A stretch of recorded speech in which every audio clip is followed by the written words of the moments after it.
নমস্কার বন্ধুরা, পম্পা কিচেন ব্লগে তোমাদের সবাইকে স্বাগত। তোমরা সবাই কেমন আছো? আশা করি তোমরা সবাই ভালো আছো, আমরাও ভালো আছি। আজকে একটা খুব সহজে একটা নাস্তার রেসিপি তোমাদের সঙ্গে শেয়ার করব। রেসিপিটা প্রথম থেকে লাস্ট পর্যন্ত দেখার অনুরোধ রইল। হাতের সময় নেই, এই রেসিপিটা খুব অল্প সময়ে বানিয়ে নিতে পারবে। বাচ্চা টিফিন থেকে শুরু করে বা এমনি কোথাও যাবে টিফিনে প্যাক করেও নিয়ে যেতে পারবে এবং ঘরেও খিদে পেয়েছে তাড়াতাড়ি করে খেয়ে নিতে পারবে। দেখো আমি এখানে চিড়া নিয়ে নিলাম। চিড়াটা পরিমাণ মতো নিয়ে ওটাকে ধুয়ে নিয়েছি, ধুয়ে একটুখানি পাতিয়ে দিয়েছি। ভালো করে চিড়াটা ধুয়ে নিবি। আর চিড়াটা বেশিক্ষণ জলে রাখবে না, জল রাখলে আমাদের এখানে প্যাকেট চিড়াটা তোমাদেরকে দেখালাম, এই চিড়া বেশিক্ষণ জলে রাখলে না একদম কাদা হয়ে যায়। আর বাটিতে নিয়ে নিলাম সোয়াবিন কদানা। তো সোয়াবিনটা একটু গরম জল কড়াইতে করে সোয়াবিনটাও ভিজিয়ে রেখে দিলাম। একদম শর্টে কাটে এই রেসিপিটা করব, খুবই ভালো লাগবে। চ্যানেলের নতুন বন্ধু দেখে থাকলে চ্যানেলটা সাবস্ক্রাইব করে এই ছোট্ট পরিবারের একজন সদস্য হয়ে যাও। আর ভালো লাগলে অবশ্যই একটা লাইক করে দেবে। এখানে দেখো একটা পেঁয়াজ নিয়ে নিয়েছি, পেঁয়াজটা কুচি কুচি করে কেটে নিচ্ছি।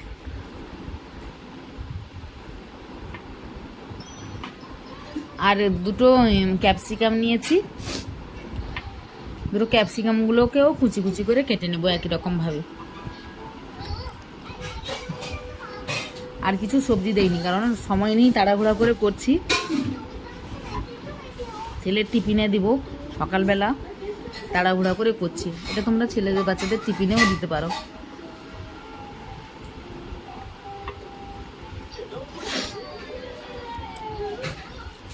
দেখো একই রকমভাবে ক্যাপসিকামগুলোও কেটে নিলাম।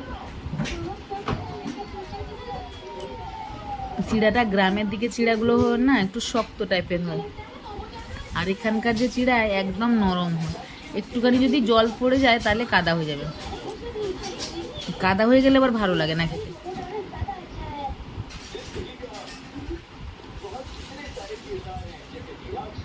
তোমাদের মধ্যে অনেকে কমেন্ট করছো লাইভ করতে আসি না কেন। তোমাদেরকে বলে দিই, আমি সানডে লাইভে আসবো, এছাড়া অন্যদিন আর আসবো না।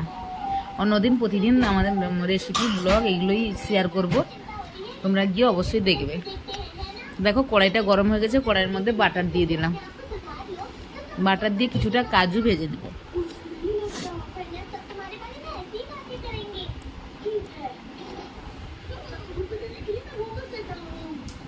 কাজুগুলো দেখো আমার ভাজা হয়ে গেছে, কাজুগুলো আমি তুলে নেব। কাজুগুলো তুলে নিলাম। সেই যেটুকুন বাটার আছে সেই বাটারে যে সোয়াবিনগুলো আমার ছিল সেই সোয়াবিনগুলো ভালো করে 2-3 মিনিট হালকা আঁচ করে ভেজে নেব। সোয়াবিনগুলো ধুয়ে ভালো গরম জলে চিপড়ে নিয়েছি ভালো করে, তাও হালকা আঁচে 2-3 মিনিট করে ভেজে নিলাম। সোয়াবিন কাজু ভাজা হয়ে গেছে। এবার দেখো একটুখানি 2 চামচ মতন অল্প একটুখানি সাদা তেল দিয়ে দিয়েছি। কেটে রাখা যে পেঁয়াজ কুচিটা ওইটা দিয়ে দিলাম। পেঁয়াজটা একটুখানি হালকা ব্রাউন কালার করে নেব। দেখো পেঁয়াজটা একটু কালার চেঞ্জ হয়ে গেছে। ক্যাপসিকামগুলো যে কেটে রেখেছিলাম দিয়ে দিলাম।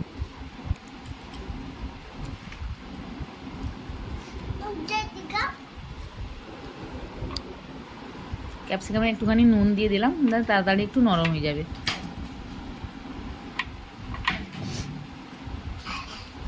দেখো ক্যাপসিকামগুলো একদম ভাজা ভাজা হয়ে গেছে।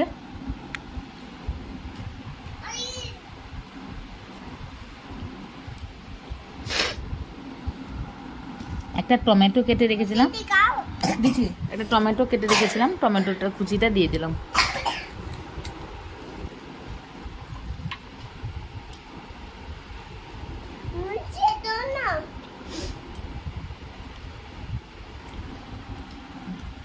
একটুখানি এখানে গুঁড়ো মশলা দিয়ে দেবো, কি বেশি কিছু দিচ্ছি না। একটু হলুদ গুঁড়া, পরিমাণ মতো লবণ, আর একটু ধনে আর জিরা গুঁড়া মিক্স করা।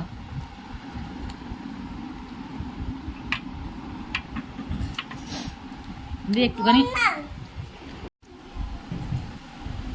দেখো ধনে জিরা গুঁড়ো দিয়ে দিচ্ছি, হলুদ গুঁড়ো, পরিমাণ মতো নুন আর একটুখানি চিনি দিয়ে দেবো। চিনিটা তোমরা দিতেও পারো, না দিতেও পারো, তোমাদের পছন্দ না হলে না দিতেই পারো। এটা একদম একটা বাচ্চাদের বলো নিজেদের বলো একদম হেলদি একটা খাবার। একদম অল্প সময়ের মধ্যে এই রেসিপিটা বানিয়ে ফেলতে পারবে, বানিয়ে খেয়ে দেখবে কতটা সুন্দর লাগে।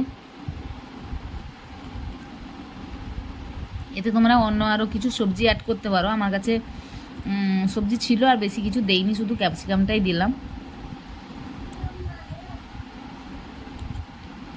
গাজর ছিল না, গাজর দিতে পারো, বিনস দেওয়া যায়। আমার কাছে যেহেতু ক্যাপসিকাম ছিল ক্যাপসিকামটা দিয়েছি, বিনস ছিল দেইনি, একদম সবুজ সবুজ সব কিছু হয়ে যাবে বলে এই জন্য বিনসটা দিলাম না। জল দিয়ে একটুখানি কষিয়ে নিলাম, তারপর যে সেই চিড়াটা যে ধুয়ে রেখেছিলাম সেই চিড়াটা দিয়ে দিই। আর যে সোয়াবিনগুলো যে ভেজে রেখেছিলাম একসঙ্গে দিয়ে দিলাম, দিয়ে ভালো করে 3-4 মিনিট মতন নাড়াচাড়া করে নেবো। একদম ঝরঝরে হবে, কারণ কারোর গায়ে কেউ লাগবে না।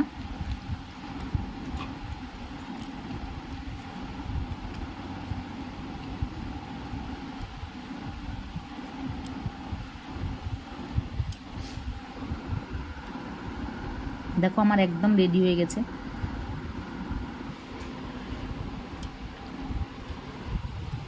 এইভাবে তোমরাও একটু বাড়িতে বানিয়ে খেয়ে দেখবে, খুবই ভালো লাগবে। আর একটু উপরে বাটার, একটা টুকরো বাটার দিয়ে দিলাম, দিয়ে বাড়ি নামিয়ে নেব। দিয়ে গরম গরম সাপ করে খাও, বাচ্চাদের টিফিনে দাও। আজকে আমার এই রেসিপিটা তোমাদের কেমন লাগলো অবশ্যই কমেন্টে জানাবে।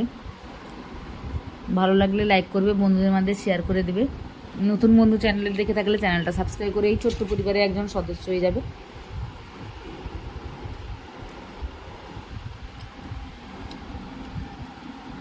দেখেছো কতটা একদম ঝরঝরে, কারোর গায়ে কেউ লেগে যায়নি, একদম ঝরঝরে হয়েছে। চিড়াটা যদি একটু বেশি করে ভিজিয়ে দেওয়া হয় তাহলে একদম কিন্তু কাদা কাদা হয়ে যায়। দেখো একদম রেডি, গরম গরম সার্ভ করো। আর কত সুন্দর কালারও হয়েছে দেখো। অল্প সময়ের মধ্যে এটা একবার বাড়িতে বানিয়ে খেয়ে দেখবে কতটা দুর্দান্ত স্বাদের লাগে। আজকের মতন এখানে দেখা হচ্ছে একটা নতুন রেসিপি নিয়ে। ততক্ষণে ভালো থাকবে, সুস্থ থাকবে। বাই বাই সবাইকে।